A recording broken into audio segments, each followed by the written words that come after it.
Alright, so my mission for the next hour is to try to film as many videos as possible. We'll see if we can do that. And secondly, I just grew 2 pimples out of nowhere. Thirdly, my hair is not good. I showered, so you guys will see it like gradually get puffier, and that's always cool. Intro time!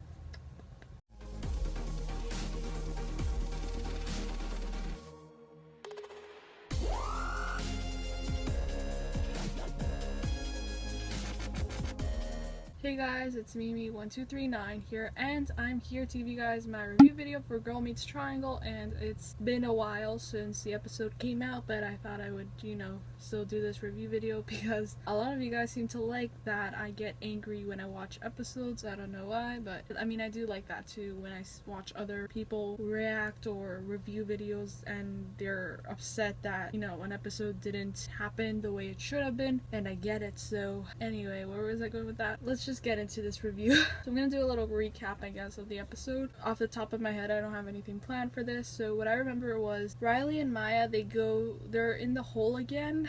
For some reason, Riley wants to look at all the shoes. She likes looking at the shoes. They get out of the hole and they see everybody's like very dramatic because it's like breakup Monday or something like that, and everybody's just like breaking up and heartbroken and everybody's crying and stuff like that. So they go to the bathroom. Bathroom we have not seen ever in this show. We have never seen a bathroom in the show, and we're finally there because that's usually where girls cry, I guess. So they go there and they meet Diamond White, which, I mean, that's not her name. Her name is Sage in the show, which basically is like a wise person, what I learned in philosophy. So that's Sage, and Sage tells them they have to make a decision about Lucas, and Riley and Maya don't want to do that, and they think they're gonna be best friends forever, and Sage knows that they're not, because like there's other girls that have the same problem as them and they don't turn out in the end to be best friends. And then we go to a scene in the hallway with Lucas and Riley and Maya and Farkle and Zay, and Riley and Maya say we have to make a decision and whatever, and Lucas and Zay and Farkle, they go off to Topanga's and they discuss whatever it was, like who he wants to choose. Meanwhile, Riley and Maya go to art class. I mean, the whole Topanga's thing happens later, I guess.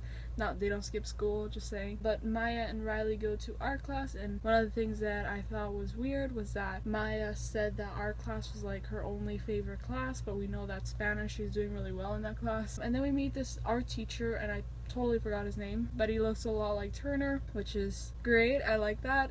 And the art teacher doesn't like Maya's work, and he kind of criticizes it because he knows that that's not actually her true artistic, voice. She's not showing it, and that really messes up Maya in the head, and Riley tries to defend Maya. Maya doesn't defend her own work, and Riley says no, Maya's an artist and she's a rebel, that's why she deviated from the assignment, which was to draw a bench. And later we find out why she chose that bench in particular. Did Riley know why she chose that bench? I don't know. But then later they are at the bay window and Riley notices that Maya is not acting like herself, and she tries to kind of fight Maya. She tries to encourage her to pursue Lucas, to want to fight her for Lucas. I like that scene. Rowan did a really good job, like in her acting. I thought that was really good. Then Riley goes to Topanga and Corey in the kitchen and asks them, you have to fix Maya, you have to, because she's doing too well in class, and she's a rebel, but she's doing a lot better in class. But she's not really, because, in art she got an incomplete because of the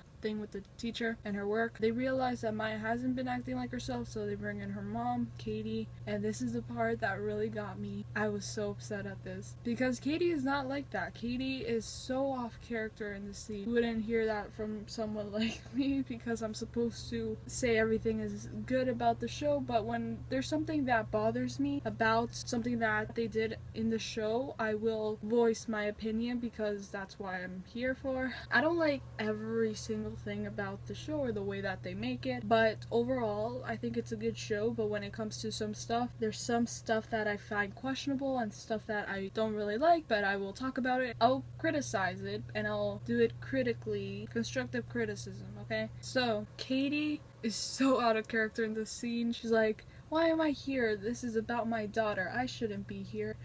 And I'm like, what? And I knew something like that was gonna happen because I heard about it. I didn't hear exactly what it was, but I heard that Katie was gonna be she wasn't gonna be written the way she should have been. Like, I later read, obviously, on Tumblr and Twitter and stuff, people saying that the reason why they wrote Katie like that could be because she really isn't that much on the show, which I will admit she's been off. She hasn't really been in the show, so maybe that could be a nod to that. The fact that she should be more in the show and she's not really that involved with Maya's life, and I do agree with that. Maybe that's why they wrote her, and yeah, if that's the reason why, then I'll be like, okay, fine. But it's still, I don't know, because we're making fun of the fact that a parent is absent, and that's not good. That's the reason why I don't like that. But then later she acts really serious, and she's like, well, first she goes on to her little acting thing, and later she starts to be more serious with the situation, and she realizes that maybe Maya is not acting like herself. And then Riley brings up the whole thing where Maya is dressing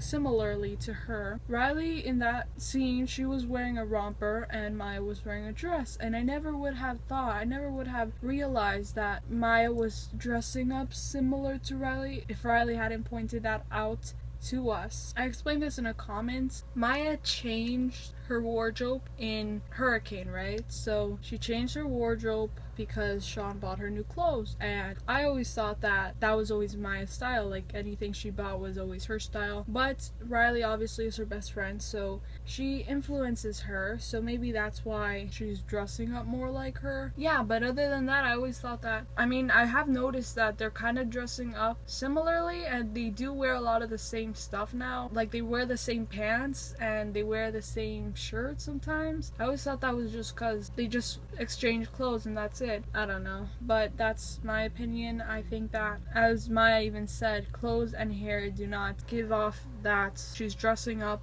like Riley. She's being Riley just because she's getting good grades and she's not dancing on teachers' desks anymore. And I do admit that's called maturity, and I like that about Maya. She doesn't have to be going into jail or juvie because that's the way she was when she was in grade 7 or whatever. And I always thought that the best influence that Maya has is Riley. So, and it was the same thing with Corey and Sean. The reason why Sean didn't go off the way he could have if he didn't have Corey was because he had Corey. So maybe that will be discussed in Upstate, I don't know. Before I forget, I think I'm gonna start doing this after Upstate. I'm gonna have to mute a lot of people on Twitter, and if you're one of those people that post spoilers before the episode airs on the channel, then I will have to mute you. I mean, I won't block you because, no. I think muting you gets you off my feed, hopefully, because that's what I want to do. Not for any personal reasons. If you see that I mute you, that's not... I never mute people unless there is a really good reason. I've only done that like once or twice, but never for spoilers, and now I will have to do that because I don't want to be spoiled anymore, and I keep getting spoiled, and I'm so tired of that. So that's my thing. I don't want to get spoiled, so that's what I'm gonna start doing after Upstate. Back to Triangle. What happens after this? Alright, so they go back to... It's nighttime now, and Riley and Maya are in the bay window again, and Maya now, she's like more open, she's like more defensive towards what Riley's saying, because Maya doesn't believe that she's actually being Riley now, and she asks her, what is the problem with us liking a nice guy? And Riley's like, I think that's what she said. But yeah, and then Maya leaves, and the next day, the art teacher realizes that he had to look at Maya's work from afar, and Maya noticed the purple cat, which I didn't really think it was. It looked more like a rabbit to me, a bunny, which I think is cuter, but I still can't see it. I don't know, but maybe that's me.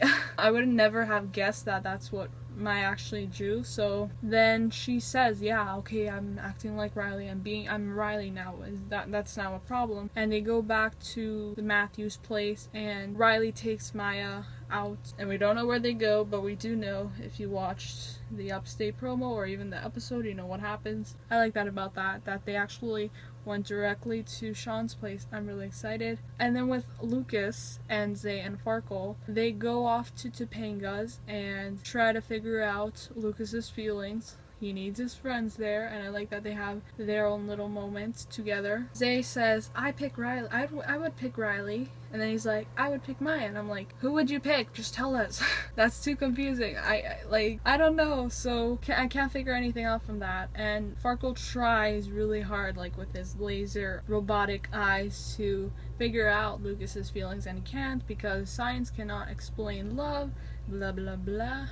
And then we have the whole Jellyby thing, which I think would have made more sense if Corey would have told Farkle and Zay to do that because it worked for him. But no, they automatically knew what they were gonna do, and I think it would have been better if that would have been passed on to them rather than them randomly knowing about that. And they put the Jellybean scales and stuff like that, and they basically asked Lucas the same questions that Sean asked Corey when he was trying to decide for Lauren and Topanga, and Lucas balances both of them. He cannot choose. When it's Riley, he's like, oh. When it's Maya, he's like, oh. And then when it's both of them, it's a huge mess. He likes them both, and oh. I love the part where Lucas and Farkle, they almost broke character, like Corey and Peyton. It looked like they almost broke character because they were laughing. They were close to laughing, and that was funny. I think that was the best part in this whole episode. And then the part where Farkle's like, what? Like, he's like, so he actually does look upset. Like, I'm not saying this as a Farkle shipper, I'm saying this as a neutral shipper, but Farkle does look upset when Lucas chose Riley. Like, he's like, it's always been Riley, and Farkle's like, he like looks down, and then Lucas is like, oh, but wait, and then Farkle's like, what? That was so funny. I liked it. As a neutral shipper, I do like that, because that's basically me the whole time. Like, what? Just pick one of them, or don't pick any of them. I don't care. He ends up not picking anybody. He goes to the Matthews place after Riley and Maya leave to go off in their adventure, and he's like, I already know who I choose. And Corey's like, what are you doing in my house? And that was funny, because it's like, yeah, what are you doing there? And he came through the bay window, nobody was there, so he went to the kitchen, and he finds Corey and Topanga and Katie there. So he's like, no, I don't want to say anything now, because they're there. But then Corey's like, no, or who says it? Topanga? Corey? I don't remember. But one of them says, no, now you have to tell us. And he's like, okay, and then he tells them, and we don't hear it because it's a cliffhanger.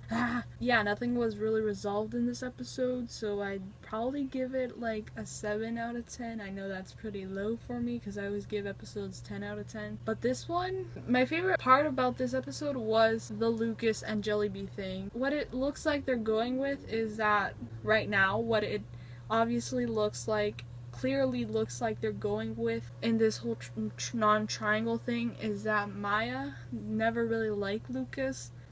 She only thought she liked him because of Riley, because Riley liked him.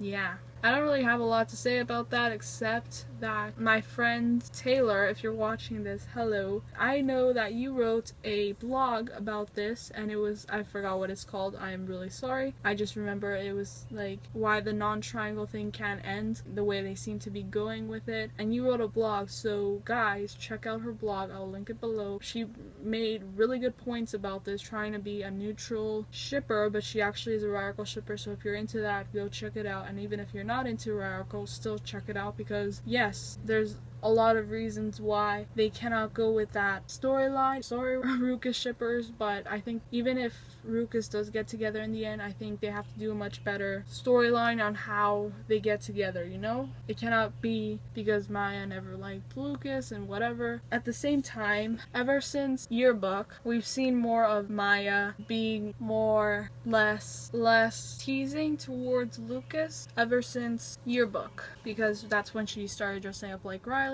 or when she dressed up like Riley, and then later in Texas Part 3 she wanted to know how Riley would treat Lucas. So I always found that interesting. So yeah, I'm trying to be impartial to this. I'm trying to look at both sides of this. So if you think I'm going on one side, no, I'm going on two sides here. It's really awkward to do that, but yeah, so let me know what you guys thought of that, what I just said, and check out my friend Taylor's blog, and she writes really awesome blogs, reviews about the show. Guys, check them out because she probably does it better than I do. She's really funny, by the way. In all her blogs, I'm always laughing. Check them out.